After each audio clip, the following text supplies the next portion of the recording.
I've audited more sales teams than most people will see in their lifetime. And in this video, you're going to see inside the business, what are the constraints, what are the bottlenecks.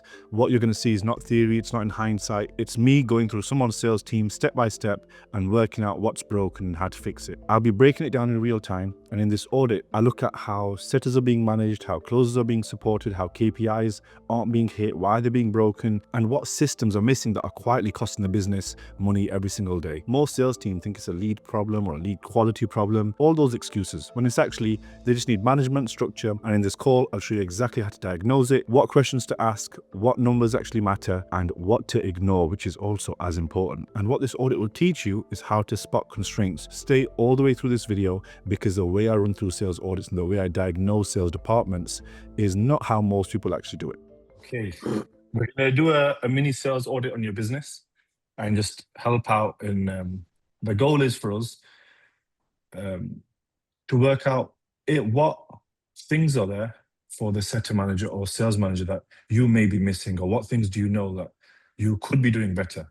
First, I'll just ask you, just like, I want to get to know you guys better. Like, have you guys run large sales teams before? What's your background? Just so I can make sure I understand everything, and feel free to ask me any questions as well. All right, I'll start it off. Have not run a large sales team, but I guess what is a large sales team? Let's say, okay, anyone more than 25 people, 20 people? No, not by myself. Okay. This is my first time. Okay. Ismail, you're managing a lot of setters? I was on a done for you sales offer before, and I was setter coach / manager for a bunch of different offers in the had to get space. So people that are, yeah, it was quite a few people. Okay. What we'll do is we'll go through like setting, closing, and in order. Ismail, we'll go through setting together, just to look at how you're running it. And then Zaid, if you have questions on like anything like, oh, how should this be, or what should be here, we can just discuss it. But we do have loads to get through over the hours. So the main goal, the outcome that we want out of this is to grade where the sales department is at.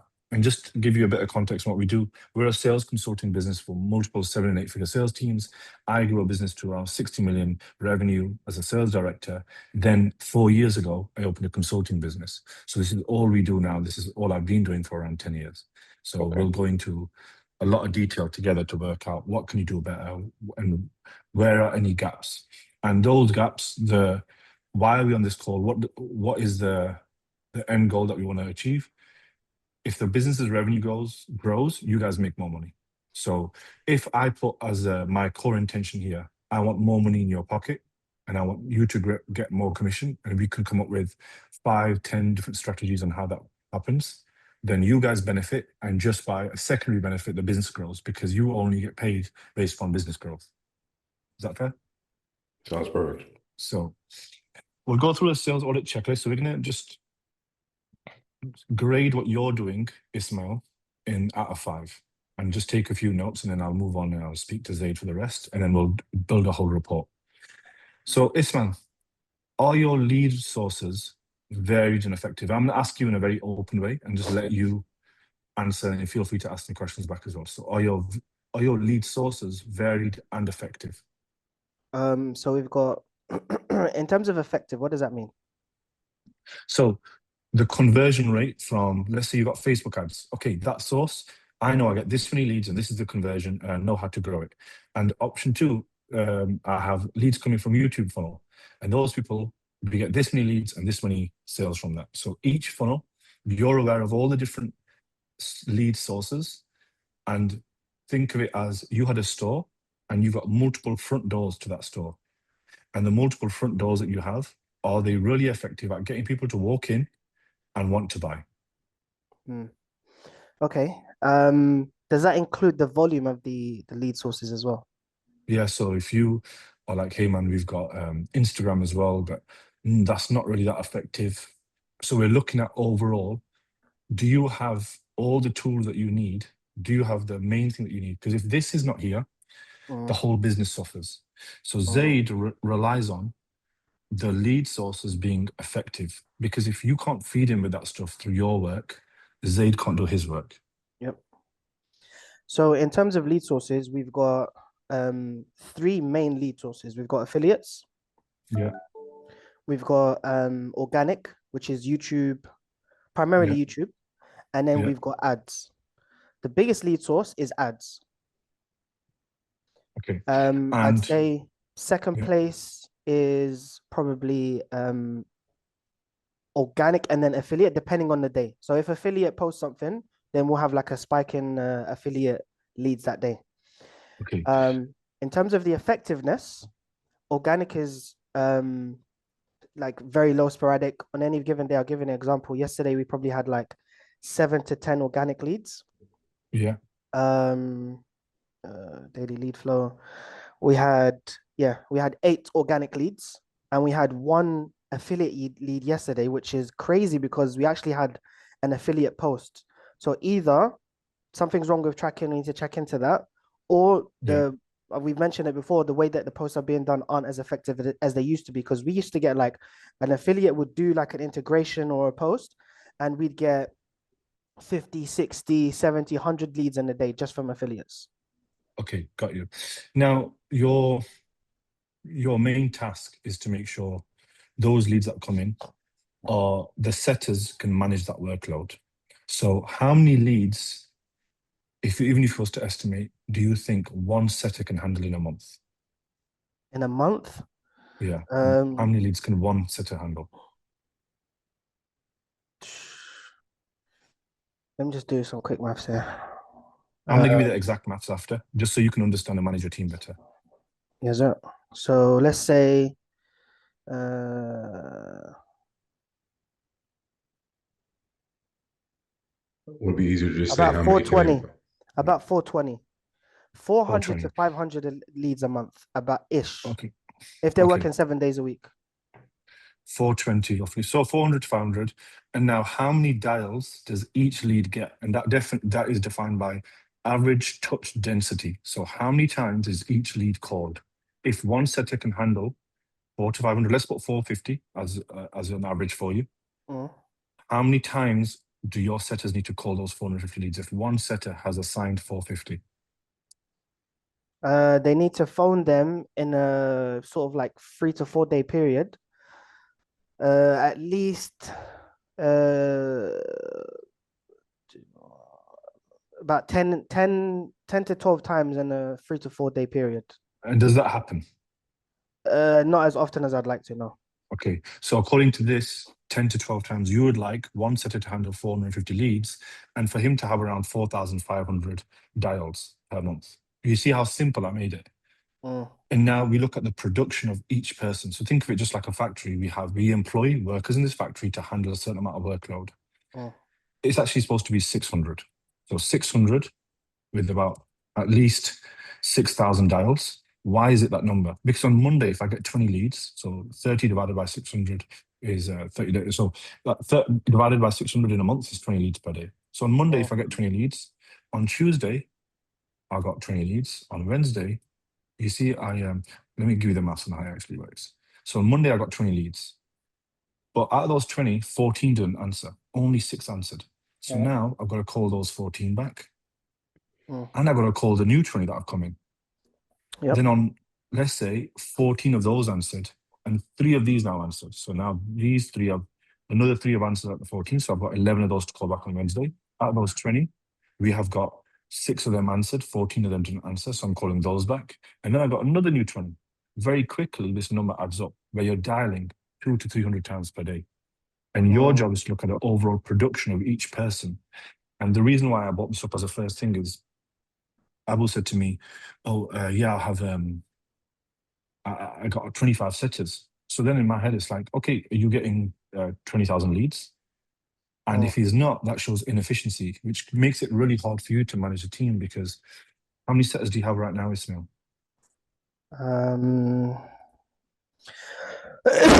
Excuse me.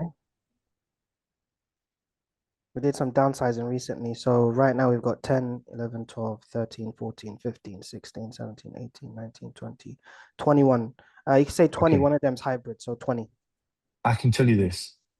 If I looked at your calendar, I don't think you would have the time to do one-to-ones with every single setter and to develop each setter, have a development plan for each setter, and look at the production of each setter and handle their constraints. because there's so many people.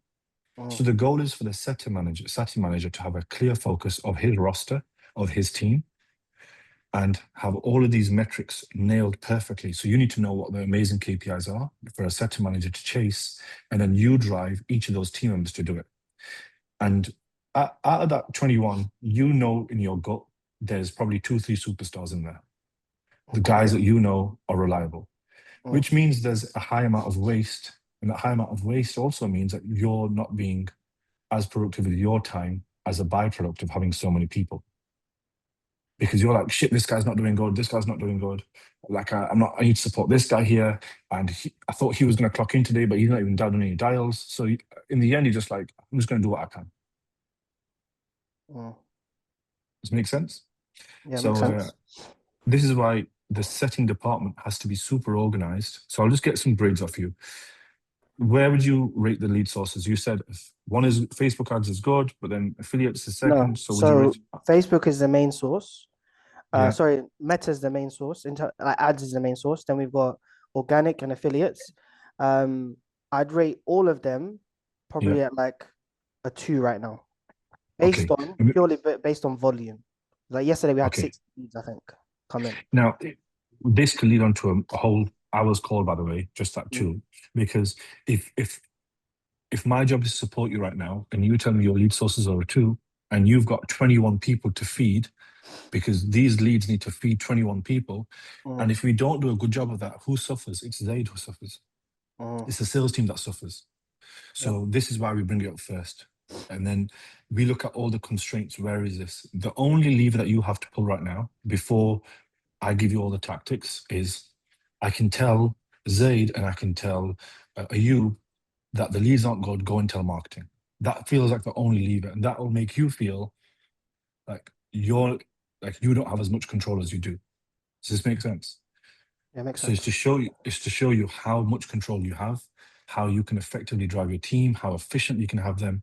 And then when they're all KPI and all driven, you have lesser people with a way bigger result.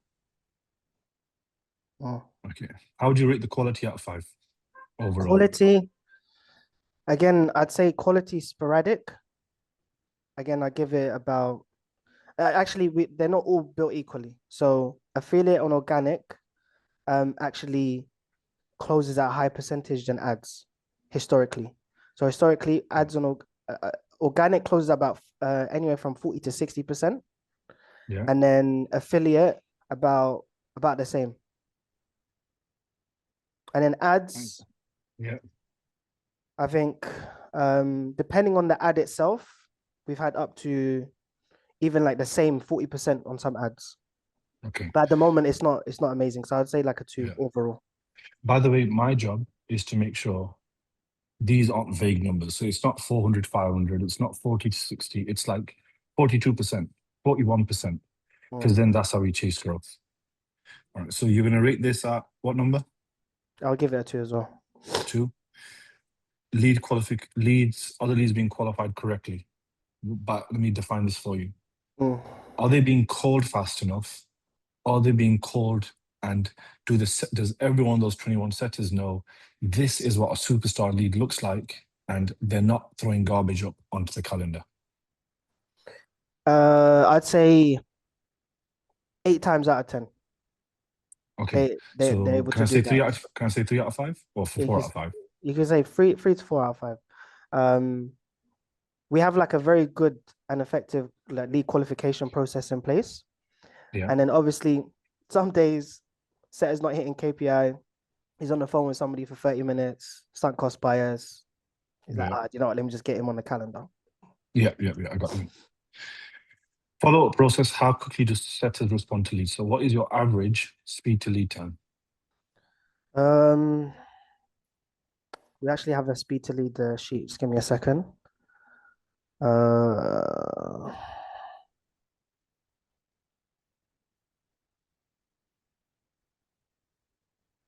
Thanks for being open with me, by the way. It's hard sometimes, when someone's poking holes at what you're doing and you just jump onto a call, you don't know them too well, and then it sounds like a criticism. It isn't a criticism. Totally cool.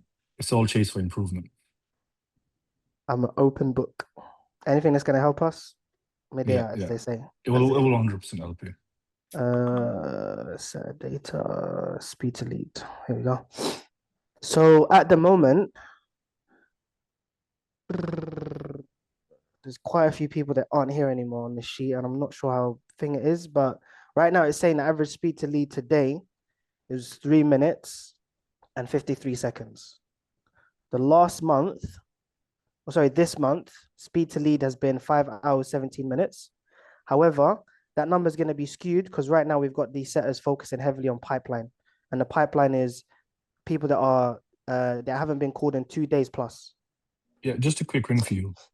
You assign 2 of those members to speed to lead and you back them against each other. Two of So those what? you have, because you have if you have a football team, you're not going to put them all as strikers. That's what you've done. Yeah.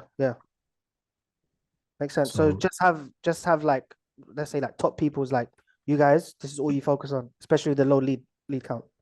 Yeah, the best leads are the new leads. So give those to the people that you think deserve that. Okay, makes sense. Yeah. Okay.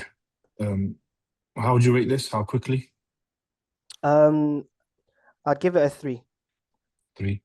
And now setter KPIs. Out of those 21 setters, how many are hitting targets and how many are in KPIs? So I have a core group of people who consistently with the KPI thing at the moment, it's going to be difficult based on lead flow. But I can What are give the you KPIs? KPIs 3 a day, 3 sets a day. How many dials?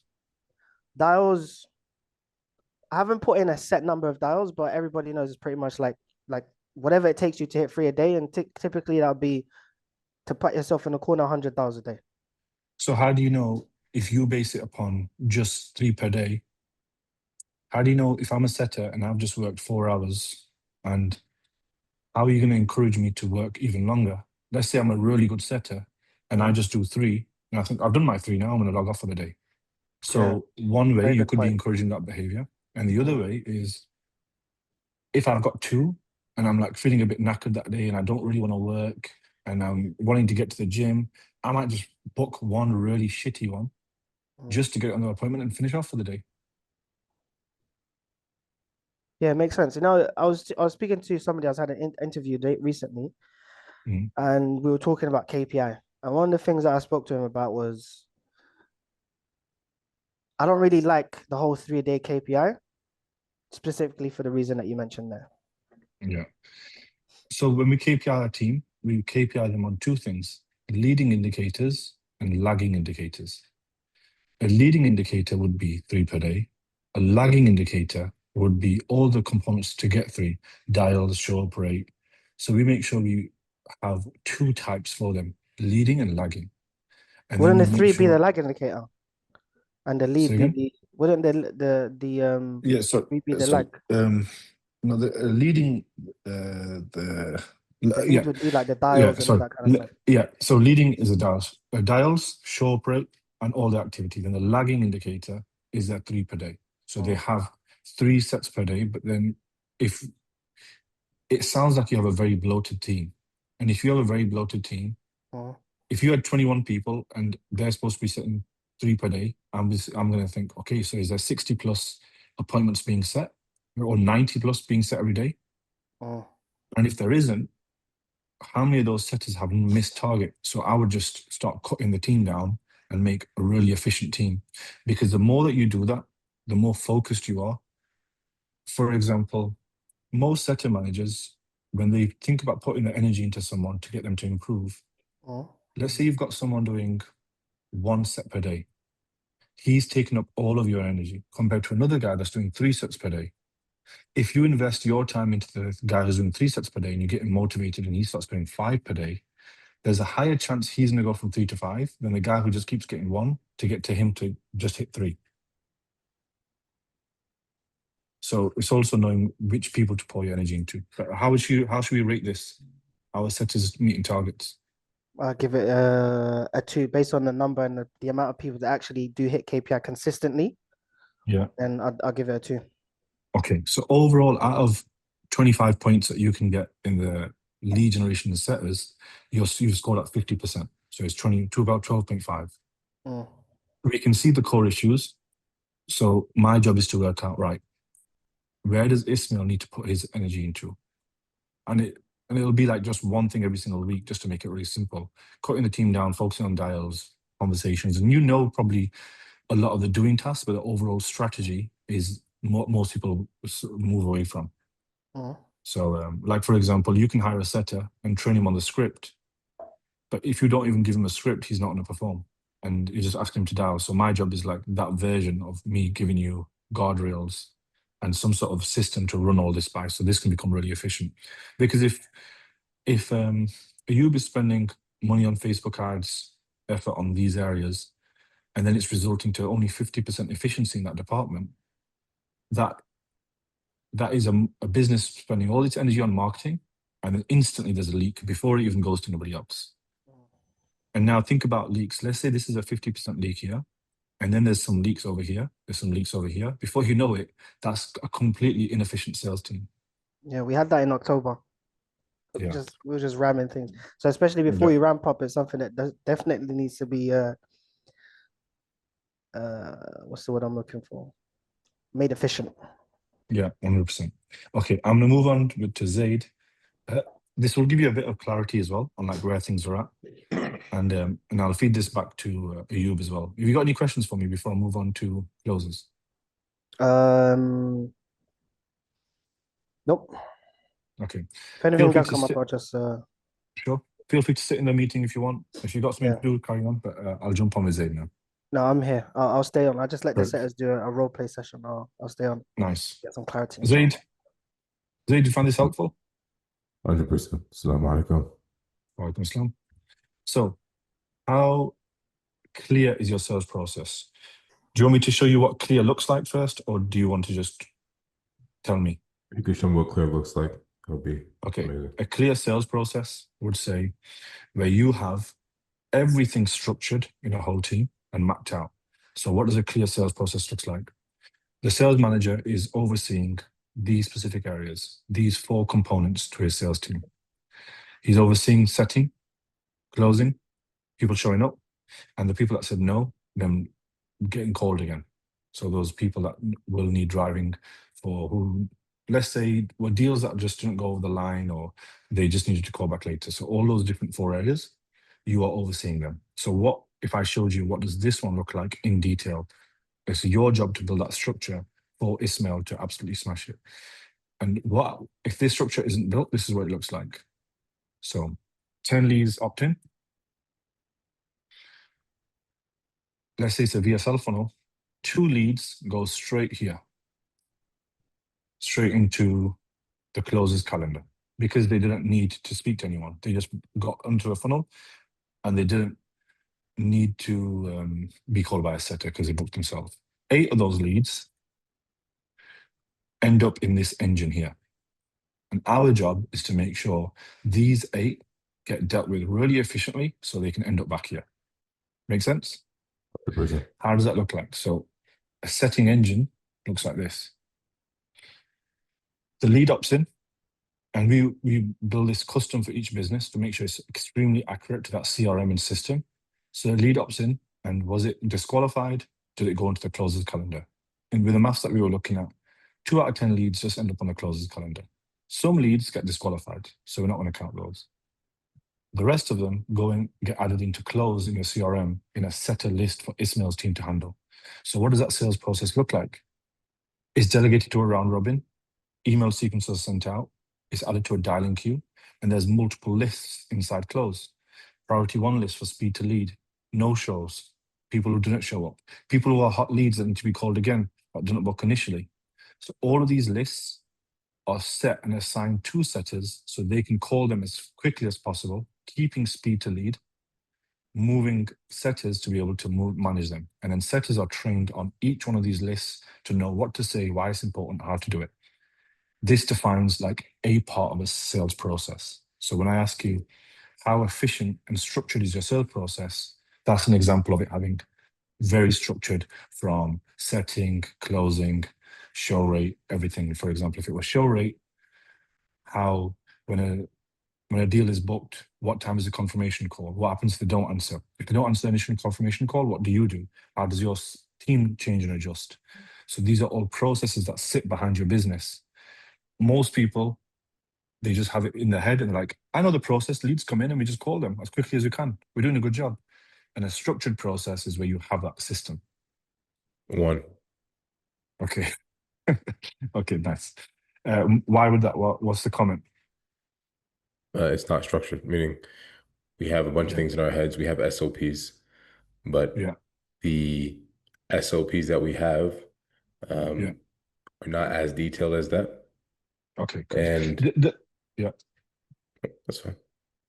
Does it make sense what we do now? Is it becoming clearer how we work? Yeah, it makes perfect sense. It's just Okay.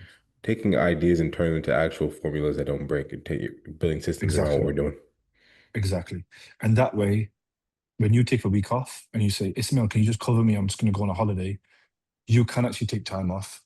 Otherwise, you're in a business that relies solely on you. And if you take a day off, everything collapses and you're to blame. So a good sales process is where sales manager was off for 2 days. He took the weekend off. He has spent time with his family. He didn't come back to a fire. Mhm. We saw that in real time. Yeah, yeah. Are closers using effective methods? So if you're selling B2C, are they using really effective methods for that ICP? Are you talking about on the phones or no? Yeah, specifically on the calls. Are they their methods, which is like off the call activities and on the call? 50% activities are on the call, 50% are off the call.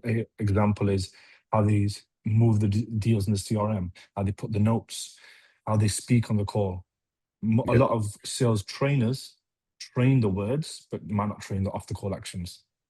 Yes, I'll give it a 3. Okay. Comment for this one? Yeah. Biggest thing is on the calls.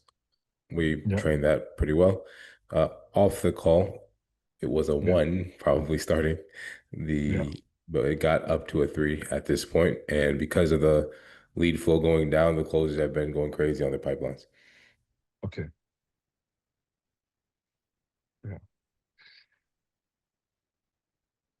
Are their scripts aligned to the customer's pain points?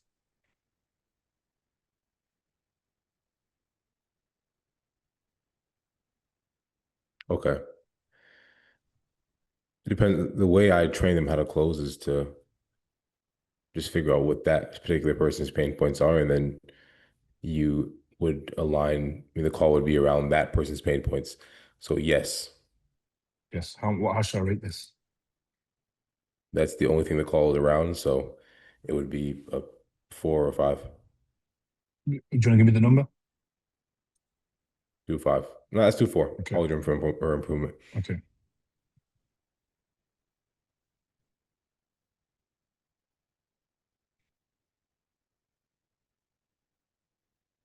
Okay. Conversion rates, the overall lead to sale conversion rate. Do you have what amazing looks like so you can hit that number? Or are you just doing your best month to month to work out like, yeah, we're doing all right. Total leads came in, 1,000 leads came in, and we signed up this percentage. Yeah, actually, I don't have what amazing looks like. You Yeah. mean like meaning from all the different lead sources that actually come in, how much actually convert, correct? Yeah. Yeah. Yeah, I believe amazing is around 10%, but correct me if I'm wrong. So 10% of total leads should be booked in. Okay. And then So at uh, least, so I'm going off minimum numbers because like, let's say 100 leads inquire. Out of those 100 leads, 10 of them should end up on the calendar at least. mhm. So how much would you say is your, do you think this could just be measured and just would be No, I clear? have an actual number Okay. for it. Okay. Generally speaking, it's usually around 20% of calls that get onto the calendar Okay. get closed. The last 2 months, we were at So 13% right now this month, and last month was horrendous. Last month was 10%. So so 10% of total leads end up as a customer. exactly. Okay. No. 10% of leads that get booked on, All which right. would So be this is lead to sale. 1%. This is lead Exactly. to sale. Yeah. Yeah. Booking to close. Okay. So we're on the same page. 1%. Oh, total leads get sold to. I'm going to rate this 1% as a 3.5. The reason why, how would you rate it? Oh, that was horrible. Maybe I'm used to organic leads only for a very long time, so it could be It's that. because I gave you some grace there because you have to manage multiple sources. So this is affecting you as well. So this inefficiency is affecting you here. So like, it can be better, but 1% is not horrible. I'll tell you that. There is more opportunity there, but I don't want to. My job is not to say like you're doing a really bad job, because there's a lot of easy wins. Just in that process would get your wins. And Ayub said that you've got 13 closes. Is that right? Yeah, very bloated, 100%. Yeah, 13 closes with a not cleared sales process would mean you're spending so much energy doing stuff that's not effective. Yeah. Zaid, if I showed you a marketing tracker for your business, would you know what to tell the CMO, what to tell the media buyer to help you? Would you know exactly what to say, or would you say that knowledge is lacking? If you can show me, then I can go from there. But just you telling me like that, honestly, I'm not sure what you mean. Okay. Like, could you look at the marketing tracker for last month and speak to the media buyer and say, if you increase your spend by 5%, I'm going to hire 2 people by this date. Okay, so you mean, okay, I see what you're saying. I see what you're saying. No, No, okay.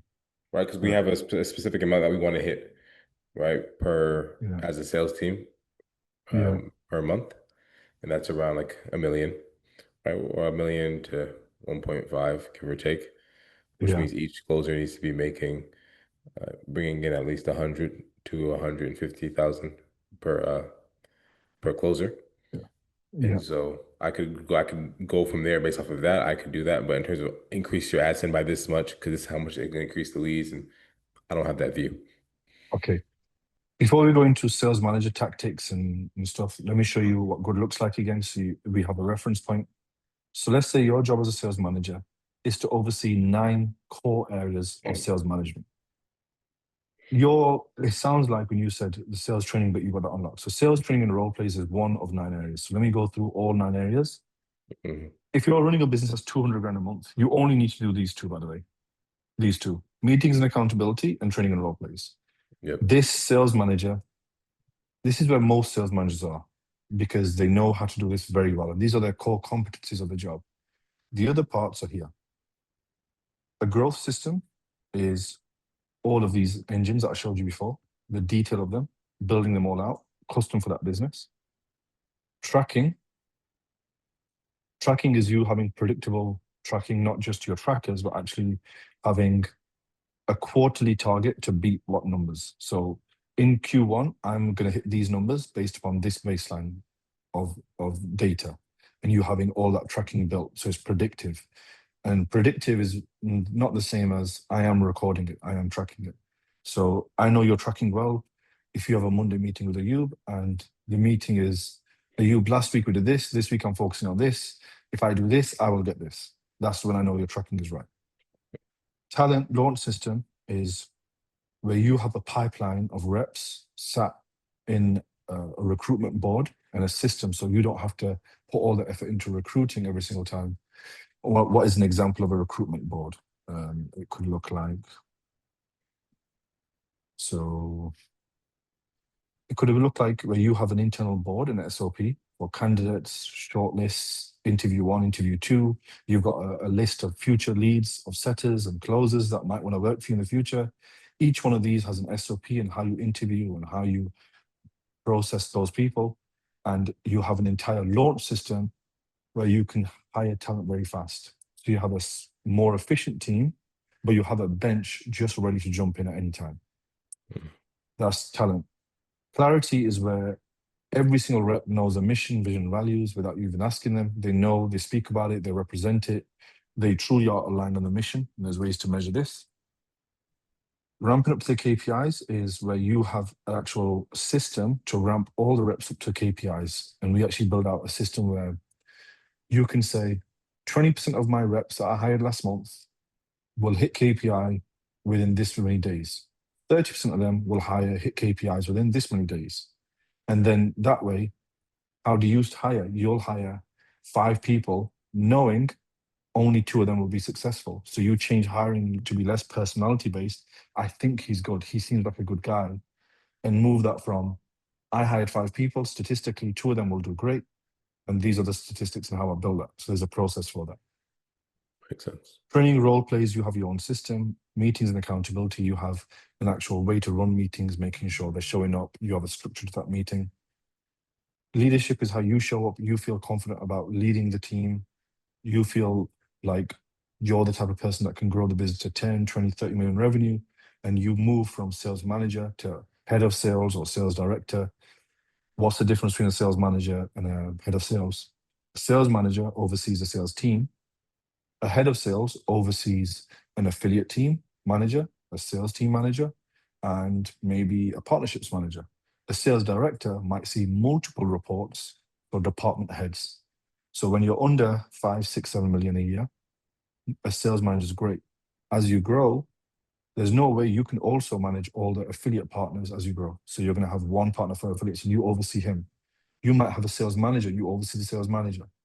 So structurally, as a business grows, you add middle managers and you oversee all of them because of the structure that you've built, which is here. So this is also called new leaders emerge, which is you look at what percentage of setters became closers and were successful. What percentage of sales reps became sales leaders and became successful. And these are the 9 components of sales management. Okay, it's very interesting and valuable. Is it possible to receive that, or? So if you want a YouTube video on it, we've got some YouTube videos, but if you want all the elements of how should I build, because each of these is a deep module for us, each of these components. So I know the whole reason why we're speaking is Ayub wants to see how is the team doing. So I'm just running an audit with you guys to see, do you guys need the support? Where can we help you? Where is the area? So if we were working, this is the first thing we should do. This is the second thing. This is the third thing. This is the fourth thing. So there's an order. Because otherwise the learning for you will be like, what can I start on first? What do I do first to make this team make money? Yeah, makes sense. So your performance monitoring, are you tracking performance effectively? Are all the trackers completed? Does everyone have a one-to-one document? Does everyone have a Google Drive folder to say where the progression is at right now? I'll put it at a 2 right now. Okay. Just drop me a comment. When it comes to the actual tracking, like the sheets, things like that, it's solid, but the actual folders, I have them built out, but I haven't been updating them the way that they need to be updated. Yeah. Yeah, and this probably could be because if you have so many things to do, when do you do it? Pretty much. Yeah. And Are managers providing regular feedback and training? Yeah. How do you rate this? It's too many people. 3. Okay. What it does sound like so far, if I was to just diagnose how it sounds so far, is you guys are very confident at training sales. You're very good with people, but because this business has grown just recently, it's not got all these things in place. So that's how it just comes across as an oversee, which is we've got people who understand high ticket sales. We have people who can train sales reps very well. You know how to run meetings. But because the business has grown, the managers and the leaders of that business actually need support on building the structure so the business can grow without them. 100%. It's the biggest thing right now is that the business has started to grow faster than we have. Yeah. So we're on the same page. This is what it looks like. If you look at all the data, that's what it kind of shows us. Yeah, because you're not scoring low for any time it's to do with sales training, any time it's to do with anything to qualifying leads. So anything that involves people talking, people saying something, that seems great. And that is the stuff that you need to do early on, to get people to say the right stuff. How do managers keep the team motivated?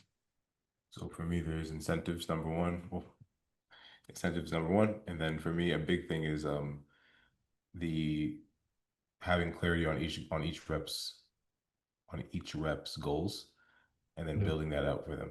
So like, okay, what are Okay, the nice. leading indicators that you need to hit monthly, breaking that down to weekly, breaking that down to daily? What does your routine look Okay. like? Nice. How would I rate this? It sounds like you're pretty strong at it. How do managers keep the team motivated? I would rate it a 4. Okay, good.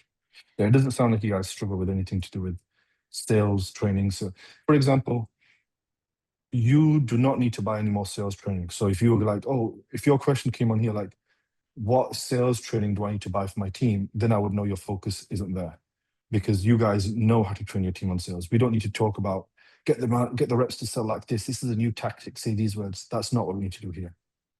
No. One-on-ones? Are you doing one-on-ones with every single person? Because you do have a bigger team now. Yeah, I do one-on-ones with every single person. I try to do it twice a month. Yeah. But sometimes it's more depending on the rep and what they have going on. So And I do are one-on-ones. they improving?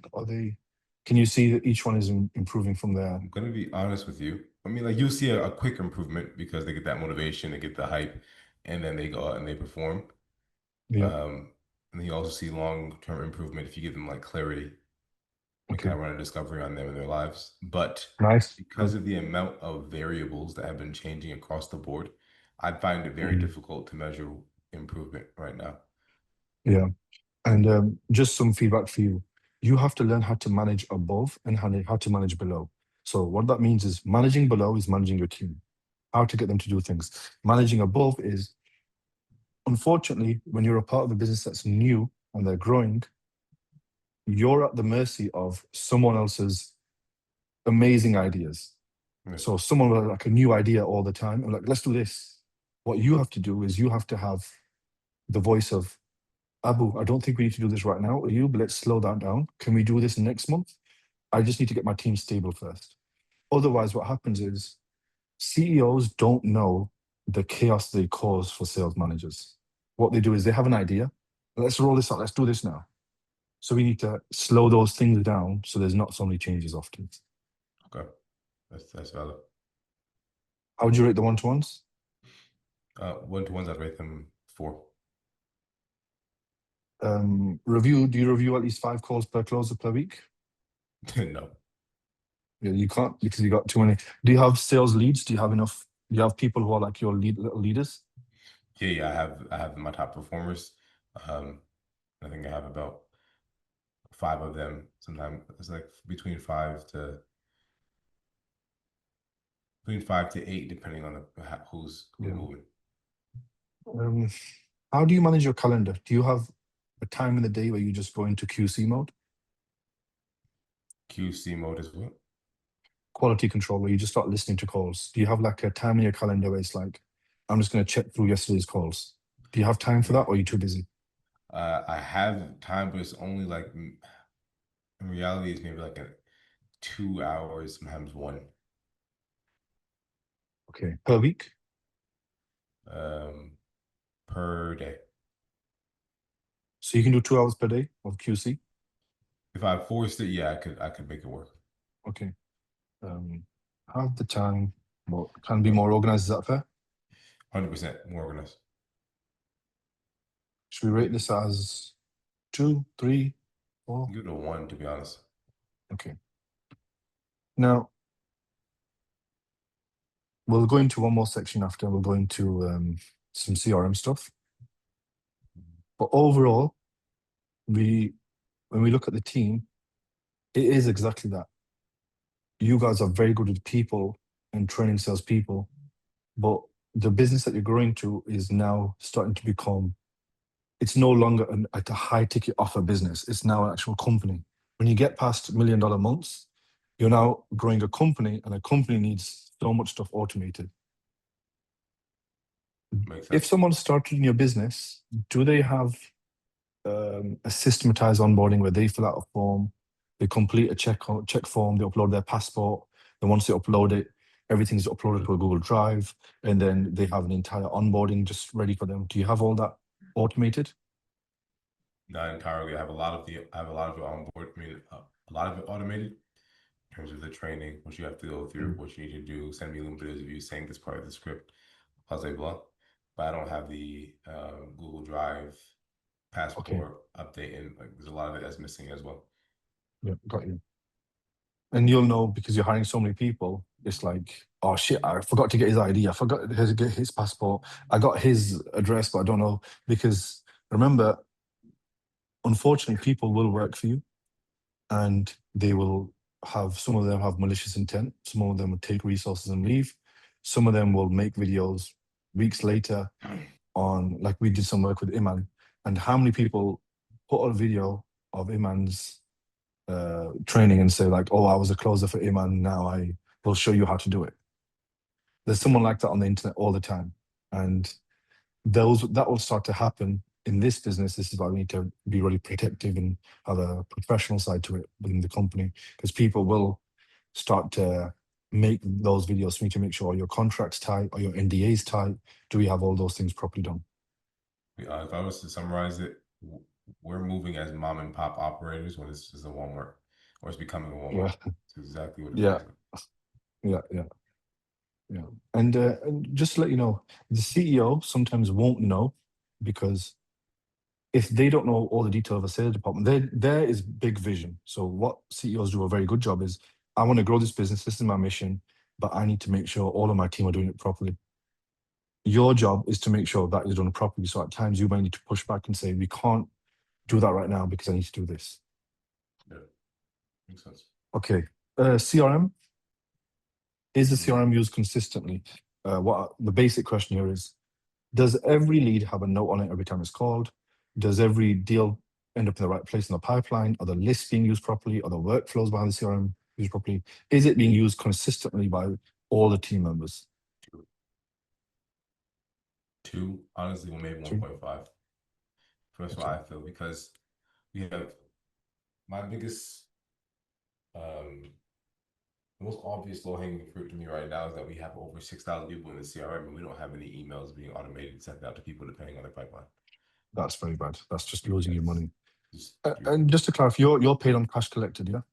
100%. Yeah. So that, unfortunately, by these things missing, the first person is hurting is you. Because of course, like the thing that we do is get the business more revenue, but how we do it is making sure our 90% of our focus goes into making sure sector manager, sales manager earn more money.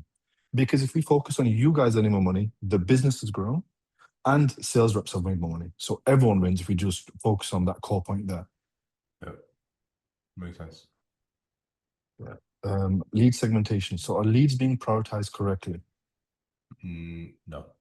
Well, yes, but we have like, okay, nurture further, follow up. Why didn't they get the reason as to why they didn't close, right? So actually, yeah, they're being labeled correctly, but they're not being prioritized correctly because nothing's really being prioritized. Just to jump in, Osman, when you're saying the CRM system and the effectiveness and all this kind of stuff, you're talking about both the setters and the closers, sir? Or is it just the so it's the setters and closers, but it's down to the sales manager to make sure it's done properly. So the responsibility of the CRM falls on the sales manager.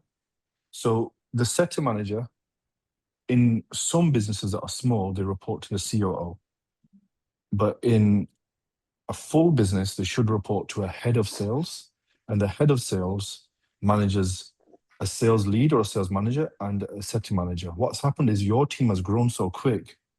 It's like you got a mass amount of stuff to manage, a lot of people to manage, and Zaid may not have clarity on all the struggles that you have.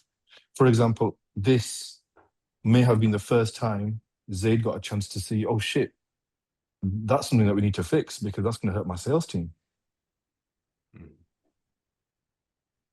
So it's on both, but we ask the sales manager for it. But you can give your input as well. Your input's still valid, Ismail. No, I was just because I'm sure Zaid is just thinking about the closer side of things when you're Okay. mentioning all the CRM stuff. Yeah, my fault, my fault. Including the cetera as well. What would you mark this, man? Mm. CRM used effectively, we've got like really strict CRM hygiene SOPs. Yeah. Could it be better? 100%. I'd probably put CRM at like a 3. Lead segmentation and prioritization. I'd put that probably like a 2.5 for the setters, 2.5, 3, because we do have like speed to lead in terms of new leads, and then we've got leads that haven't been called in 2 days and so on and so forth, where those are like second sort of priority, so that people aren't falling through the cracks. But definitely there's massive room for improvement. And I think even the way that the pipeline is structured and our outreach sort of like method or SOP, I think Yeah. could be improved massively. Okay. And the dashboards, like, do you both have dashboards that you look at? So each morning you come in, you look at a dashboard rather than do you click through sheets? We have Google Sheets.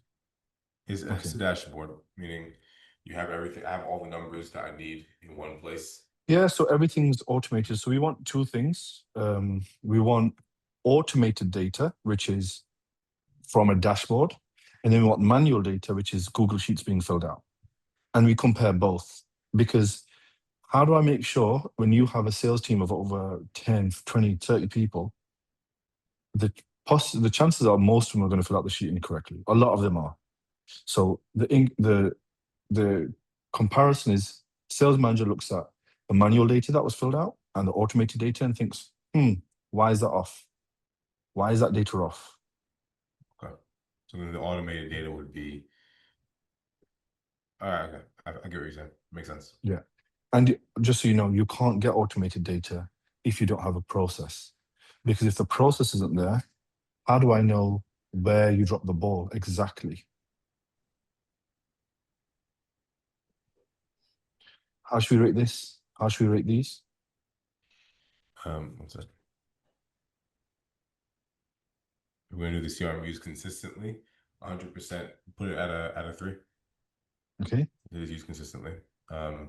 Lead segmentation, you can put that at a 2.5 across the board. Okay. And are the key metrics, let me see, our CRM dashboards tracking key metrics. The CRM dashboard, honestly, how we're tracking right now, we're pulling from Google Sheets for me, I'm pulling from the Google Sheets of the closers, right? I'll put that as a 1. Is that all right? Fair enough. Okay. Yeah, because it doesn't look like you have much there. Okay. We don't have the time to go through all these, but overall, we've gone through the bulk of it, which is just understanding the missing components, which is just more process systems, giving you guys the high leverage things that you guys need. And you guys have done a good job, because you've not worked at like a large mid-market or SMB size business before.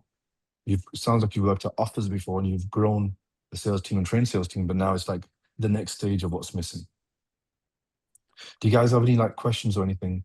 Because I can feed this back to Ayub and say, here's what I think the team need. What do you guys think you need? Like, how best can I help you with anything? If you was to just say, I need this from you.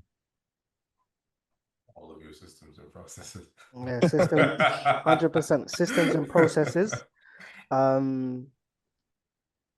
Everything else just comes underneath that, I'd say. Yeah.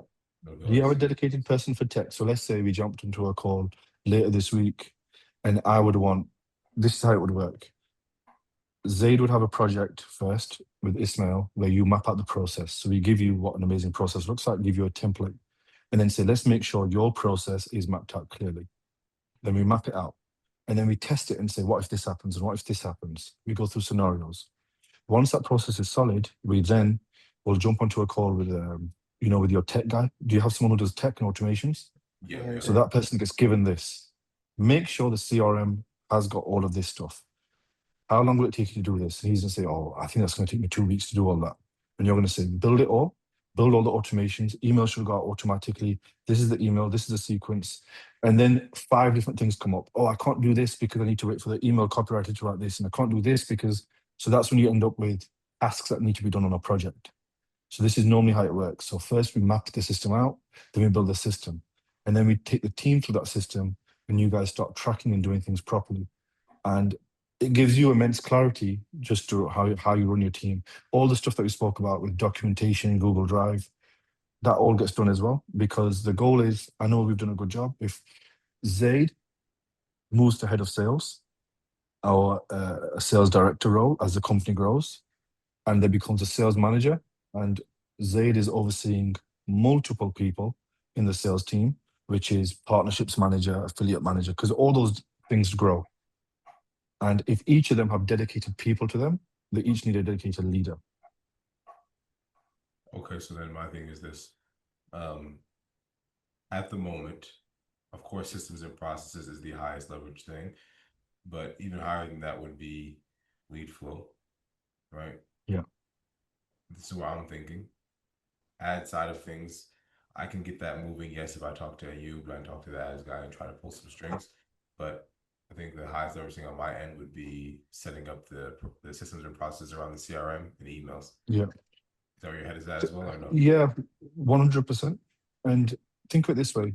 In this water bottle, if I put all holes in it in an inefficient process and we pull more water in, it's all these leads that they're going to generate are just going to leak out.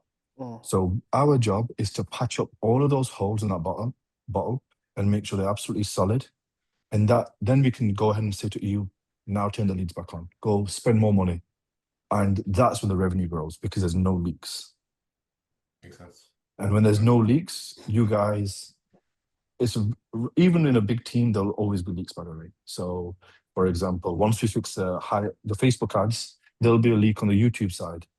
Because we might say, oh, every time a lead comes from YouTube, we need to send them a different type of sequence. And then there'll be a leak on the affiliate side. Well, we need to get all the affiliate people. So the guy who's doing affiliates, we need to get him to make a really good video. So for everyone that books a call from our affiliates, they get a video from that affiliate saying, hey, thanks for jumping on with the extra rep. They're not going to say the sales rep, but that person's name. Thanks for jumping on with Mo. He's going to be speaking to you about this. I'm going to vouch for Ayub's team. They're going to do this. So there's like little things that happen tactically to make sure more sales get closed. 100%. Okay. I'll give this tracker to Ayub. If you guys want to also feed back to him as well and just say what you guys need. The more clear you are on what you need, the more clarity that we have when we're working together. Like, this is what we need to do. This is how we're going to do it. This is how long it's going to take us. Zaid, you need to focus on this week. Ismail, you go focus on this week. Like Ismail, the first thing that we'll be doing is looking at the KPIs for the setter and going over, building out tracking for you to say, how many of your setters are hitting target right now? How many are missing? And then you get given a project, which is, your project is either cut the team down or get more people aligned in the next 2 weeks. And you're going to have documentation to show you how to do that. I have a dashboard in terms of, it's like a daily sets dashboard, and it tells me how many sets people are getting historically. I don't know, maybe that will help as well, inshallah. But yeah, I'm ready. Okay, sounds really good. Good call, guys. Good speaking to you. You respects both of you. He says such good things about you guys. So I know you guys are super driven. Appreciate it. But was that a leadership tactic? He's gonna work on this. he does. He definitely believes in you guys. He's a G. We believe in him as well. So inshallah, he's a big G. He's a big G along with that. He is. Yeah, you guys are a good team. Feedback to him what you guys need. I'm gonna write a report and I'm gonna talk to him before I go because I go back to Dubai. Where are you guys located? Are you guys I'm in Medina at the moment. Wednesday I'll be back in Morocco, inshallah. Zaid's in Morocco as well. Okay. I think I was gonna say just real quick, we're in alignment with Ayub. Ayub already knows because he was mentioning in terms of ramping ads up in about a week or two, but then needing to fix things leading up to that. So just tell him that alhamdulillah, we have the clarity now in terms of what we need fixing, and that by the time we're ready to ramp up ads, that we should be good to go, inshallah. The truth is, most likely, if we say to Ayub, delay running the ads for a month, most CEOs don't ever want to delay. They're like, just to do it now. We'll work it out as we go along. which creates chaos for us. We have to work it out quicker. So it's very hard to say to CEO, can you please pause things for 2-3 weeks? Because to them, it's like, I'd rather be inefficient than efficient. Yeah, actually, I was going to 100%. say that. I know That's October. you gotta go. Do you do one-on-ones outside of companies, or is it only B2B? We have, so my business is a B2B consulting business, and we have a sales rep to sales manager training program where we develop and place sales managers. For example, we supply sales managers to high ticket sales companies. So like Cole Gordon, he has a sales training company. He buys sales managers from us and he places them into businesses. So we have a sales manager development program. And then we work with companies on a consulting level where we work with you. Ayub has already asked me to do one-on-one, and he has been twisting my arm to get me to do it in some way. I told him I'll figure it out with you guys. Okay. So I don't know how, because remember, I'm running like multiple 8-figure teams. I'm like, I have a company to run. So he is vouching for you and saying, spend time with him. We'll work it out together. So I'm going to work out how I can do that. appreciate you. Okay. All right. That's it on my end. Appreciate you guys. Appreciate Okay. I'm going to jump onto the next call and I'll catch you guys later.